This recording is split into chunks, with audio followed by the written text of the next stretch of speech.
What's going on? It's your boy Waz. I'm back. We about to go ahead and do this Miami versus Ball State preview. Just go ahead and knock this out, man. So Miami is ranked number 10 right now. Um, we about to play Ball State this weekend at the Rock. I believe kickoff is scheduled for 3:30. Our game time is 3:30, so kickoff would probably be maybe around 3:35, 3:40, give or take. But yeah, man, I expect us to beat the dog shit out these boys. I mean, it is what it is. There's no if, ands, or buts about it. I pretty much expect this to be similar to the FAMU game. Um, it may not be the same score, but somewhere roughly around there. I mean, Miami should win this game by at least 35 or 40 points easily. Um, but just to kind of, get into some things up front. So Ball State, they're 1-0, right? So they're 1-0 right now, but I mean, these boys played like the Missouri State Bears or some shit the other week. So like let's be honest here. Let's be serious. I watched the interviews with Mario, and he comes in, oh, they're a great opponent and all of this. Like you want to make sure you give opponents respect in general, but if this game is even remotely close, then the players and the coaches didn't do their fucking job, right? Like, I'm not here to be political. If you're looking for a political channel, this ain't it, right? This ain't Kane's talk where, oh, you can't say this or you can't say that. I say whatever I feel, and we should beat the dog shit out of the Ball State Cardinals this weekend, okay? It's really that simple. Like I said, they only done played one game so far this season. If we talking about them just broken down in general, last year I believe they were 4-8. I know the reporters and some of the writers want to bring up, oh, at the end of the year, their last five opponents, they were holding them to about 15 points a game. Okay, so fucking what? Right? They played Miami of Ohio at the end of the year. They lost. They beat Kent State 34-3. They beat Northern Illinois 20-17, and then they lost to Bowling Green 24-21, right? Last week, and I'm bringing that up for a reason, right? So like last year they were ass. Um and they're just not a good football team. I mean, if we keeping it all the way funky, like they're not a good football team. Like folks, they want to be up here and they want to, act like this or that. These dudes was fucking garbage last year, bro. The leading passer on their team had fucking 582 yards. Their best player on their team, Marquez Cooper, he transferred. He had 1,000 yards last year. He transferred to like San Diego State or something like that. So they lost their best player. No, like they two leading wide receivers last year had 350 fucking yards. The current quarterback that's starting, this motherfucker threw three touchdowns and five picks last year. He only had 480 yards. So I'm saying all of this to say, like, these dudes aren't good. They just played the Missouri State Bears. That shit literally sound like a fucking high school football team, bro. They beat them boys 42-34. So you in a dog fight with the Missouri State Bears, and maybe it wasn't a dog fight. I didn't even waste my time going to watch film on this shit because it really wouldn't have mattered for real. But let me see. No, they was in a dog fight with these boys. They was in a dog fight with the Missouri State Bears going into the fourth quarter. It was 14-14, and then they scored two touchdowns and kind of, put a little gap in between them. But like, come on, bro. Like, let's be for real. The dude that I'm talking about, the quarterback, so he threw four touchdowns last week. He did throw four touchdowns and he threw one interception.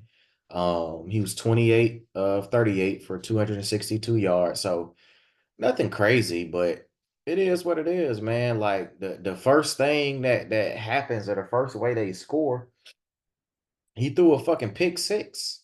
That was the first touchdown that was on the board. He threw a pick six. He threw the ball to Buddy. He bobbled it. The shit went up in the air. And the dude Hall, he caught it and cribbed it for like 59 or 60 yards.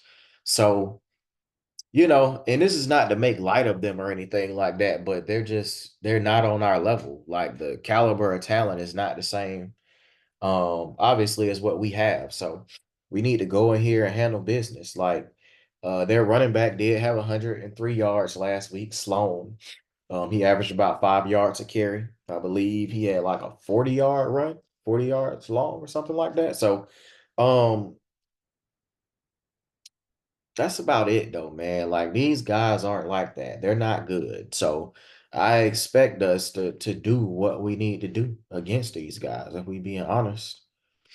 I mean, it's really that simple. If we don't do stupid shit, like all of the dumbass penalties and stuff that was happening last game, like we're good. Everything will be fine. I want us to get out of this game injury free and let everybody be healthy. And that's that. I mean, that's I'm not really doing no further breaking down as far as Ball State. Okay.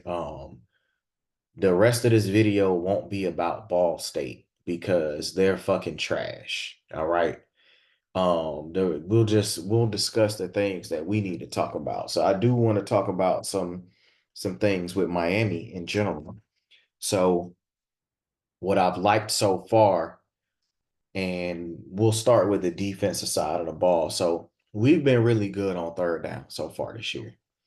And I know we played Florida week 1, and then obviously we played FAMU last week. But even against Florida, if we were the defense was 1 of 9, right? So we were getting off the field like third down conversions. We were fucking stopping them. 1 of 9 is phenomenal. And then last week we was 3 of 13. So overall on the year, 4 for 22. So we're getting off the field on third downs on a regular basis. So that's something that I'm excited about. I get it was FAMU last week, but getting off the field on third down is important in general. And we also did a great job with it against UF. So I love what I'm seeing as far as us getting off the field on a regular basis. When it comes to sacks and tackles for loss, I mean, we're averaging 4 sacks a game right now, and we're averaging 9 tackles for loss. If y'all recall, I believe I stated before the season started that I expected us to average 5 sacks per game and 10 tackles per loss per game. So we're right around that range. I do think more will come. A lot of holding calls are being missed, to be honest, with a lot of our guys, but they just keep playing and keep playing through it. It is what it is. Overall, technically, our passing defense numbers have been excellent. I don't think the pass defense was good last week versus FAMU. There was at least 2 full busts where you just completely turn a guy loose. We didn't do what we should have done. Um, FAMU shouldn't have even had 100 yards passing on us, if we being honest. I think they ended up with like 138, or I think the main quarterback had 138, but they shouldn't have even gotten that many passing yards, if we're being real. But to only be giving up 130 passing yards a game, we're only giving up 95 rushing yards a game. FAMU only had 52 yards on us, and Florida had 139 yards, but like 73 or 71 of that was on the one run to Johnson. And apparently Guidry cleared up the fact that he made the wrong call. That we were blitzing on that play, and it was basically already cleared out. So that's why Austin went inside like that. It was a blitz, and it's just a bad play call for what they had set up. So he owned up for that. So from the last video when I was mentioning it being Wesley or well, it was a combination of Wesley and Austin, who I said it was their fault when I did the Florida recap, but Guidry cleared it up and said it was on him. So so far we have 5 interceptions. Um, so we're forcing turnovers, man. We're getting sacks, we're getting tackles for loss. Overall, I think we're doing what we need to do defensively. We have a lot of young guys that have been playing, which is great. That shit is awesome. That's how you end up, getting to the point where you can count on those guys for real. Just overall, consistently in years past, we be in dog fights with teams we shouldn't be in dog fights with. And then it puts you in a predicament where you can't play the young guys. And I think that's why these earlier games are important too. Like Ball State is a super important game. Like, yeah, they're a shitty opponent, but it's great for our young guys to be able to get experience in game. It's nothing like the live reps.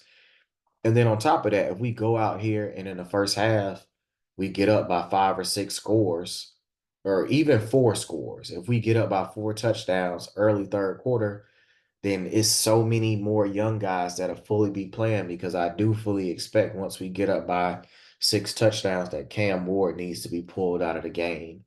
I don't care if that's the first possession, third quarter. If we up by 6 TDs, bro, pull them out of the game. Keep them healthy, like go ahead and put Reese in there, let him get his reps and stuff like that. But if we go up by 6 touchdowns, like Cam just need to go ahead and come out, man. Um, but I just want to see what it looks like flow wise on offense, right? Like I want to see if we run anything new. I know last week, I don't think I discussed it in the video, but people's like, oh, we didn't run nothing new. I don't know if y'all peeped, but we ran a 2-back set against FAM. If I'm not mistaken, I believe it was probably Chris Johnson and Lofton that was in the backfield together.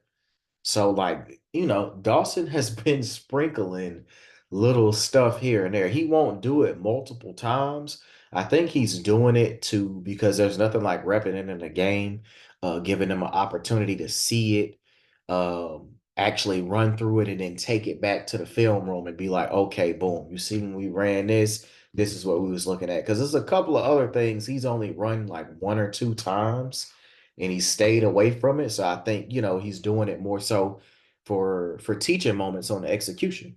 You bring it back to the film room, you let everybody know what did or didn't go right, and then you load it up and keep it ready for when you want to use it, which I think will break out, more stuff starting the USF game and things like that. But no, I expect another great game from Cam Ward. Um, Hopefully he can get to 300 yards fairly quick, and then they can go ahead and pull him. I felt like last week he was in the game because they wanted him to get 300 yards. I think internally there's certain goals and, just certain stuff they're trying to do from, a performance standpoint to boost the program, to boost his stock and things like that. So hopefully he can get that 300 mark earlier and they can pull his ass out of the game. I don't want to see bro going airborne and shit like that again. Like, we don't need that, bro. Stay on the ground, throw the touchdowns to the receivers, the tight ends, and keep yourself safe. As far as with Martinez, I would like to see if we're gonna actually call more run plays straight up for him. You know, we haven't run like certain counters and different, just different little stuff, man. When he was at Oregon State, like he's a groove running back, right? So you give him the first carry, you give him another one. On that third one, like he might bust one, right? Like he's a heavyweight fighter, bro. Like he breaking you down to the body, and then boom, he trying to go hit a home run. So hopefully we just open it up with a little more variety for run plays, but like what I'm seeing so far. But I do think people need to realize as we get closer and closer to ACC player, as we start ACC play, some of these reps that people are getting will be cut down, right? They're taking and reviewing the film and they're, looking at X, Y, and Z and saying, hey, this is what we need, this is what we don't need, and looking at it. So some of the reps will get cut down when we get more into the thick of things. I think those carries would be more controlled. Fletcher will get more carries. Martinez will get more carries. Like, and he on a pitch count. We was talking about this on the call, but I think, some of these guys are on pitch counts because Miami is expecting to play 15 or 16 games this year. So there's no need to burn out Damian Martinez, early on in the year. For what? What you gonna give him 25 carries versus FAMU for or something like that? So, if you go look at the stats, if I'm not mistaken, I believe Martinez has double the amount of carries as anybody else anyway. So there's no need to burn anybody out, spread it around. The wide receivers, everybody better make the most of any opportunity they get. Because Cam Ward is not keying on one person. He's spreading the ball around. So if he throw you the ball, you need to fucking catch it and you need to make a play. You don't know how many opportunities you're gonna get throughout the game. So if he throwing you the ball, everybody need to tighten the fuck up. And we don't need no drops this week. Concentrate, bring it in, and let's ride. Um, I'm not doing a prediction because I don't think it's necessary. The score should probably be around the same area that it was in with the FAMU game, roughly. But, you know, just in general, like, let's get on Ball State's, I guess, their defense real quick. So they gave up two long plays against the Missouri State Bears. One was 44 yards and one was 57 yards. I only brought that up because if they were able to complete two big chunk plays on them boys, like if Missouri State Bears completed two chunk passing plays on Ball State, Miami should complete four or five minimum on them boys. And then on top of that, if we get down to it, like Missouri State Bears had 3 sacks against Ball State and they had 10 tackles for loss. So if I'm just keeping everything constant or whatever, that means that Miami should rack up at least 10 tackles for loss and 5 sacks. Like that's how I'm feeling. And he threw the one pick or whatever. It was off a ricochet, but rather I don't really if we get interceptions, cool. I care about getting off the field on third down, right? Sacks, tackles for loss, because creating negative plays fuck up drives. If we get the interceptions, that'd be great. But if we don't, there's other ways to get their rhythm off and stuff like that. Just go ahead and handle business, smash these bitch ass boys, so we can get these young guys as many reps as we need to get them, especially prior to playing the USF game. Um, so overall, man, I don't really think nothing else needs to be discussed for real. Like I said, their best player is gone. Nobody in an entire season over 350. Well, two guys had 350 receiving yards. Like, we don't even need to discuss these boys. So everybody just do what they need to do.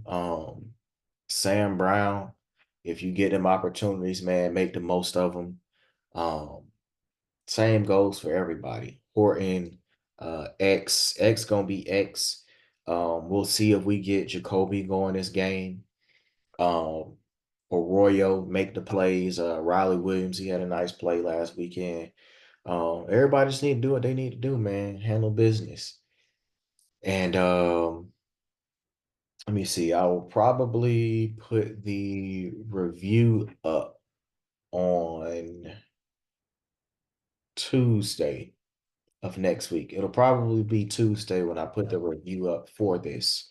I actually will be out of town this weekend. So I might have to rewatch the game at a later time just because I have some things to take care of, some family things. So I might just have to rewatch it like in totality and then get back and go over everything or whatever. But outside of that, man, feel free for y'all to drop y'all predictions, y'all score predictions, or any bold predictions in the comments, man. It's always a good time just, going back and forth, going over the different thoughts and stuff that people have. I'll be sure to respond. Like I said, subscribe to the channel. Um, Turn the notifications on if need be. The videos, like I said, I will consistently do them at least until the end of the season for sure. So you will get a preview and then a review video. And for people that aren't used to how I do the videos, so like for Florida, I pretty much did a real breakdown, right? But I'll get into my breakdowns pretty much once I review the USF film, right? So going into Virginia Tech, there will be full official breakdowns how I have done in the past. That way we can truly identify key players on their side and different things like that. What they've done, we'll review some of their film. I know a lot of the people that do this, they usually don't show the other team's film, but I like to get into it on both sides, right? Like we know what our players have done and and stuff like that. And sometimes we see bust with it, but I like to look at the film of the other team as well. And I don't know if I was incorporating the other team's film in the past, but I usually always watch film on any formidable opponents that we have, right? So I didn't watch film on Ball State. I watched some on FAMU actually. But so that's normally how it'll work. Like we'll actually run down everything that we need to run down for the opponent and then run down the keys to victory and things that Miami needs to do. That's normally how I do it. I'm just not doing it right now because there's no point. Key to victory, go out there and fucking blow Ball State the fuck out. That's pretty much it. I hope everybody stays healthy and we come out of this game on top and in good spirits, man. Other than that, man, I'm signing off. I'll see y'all in a few days.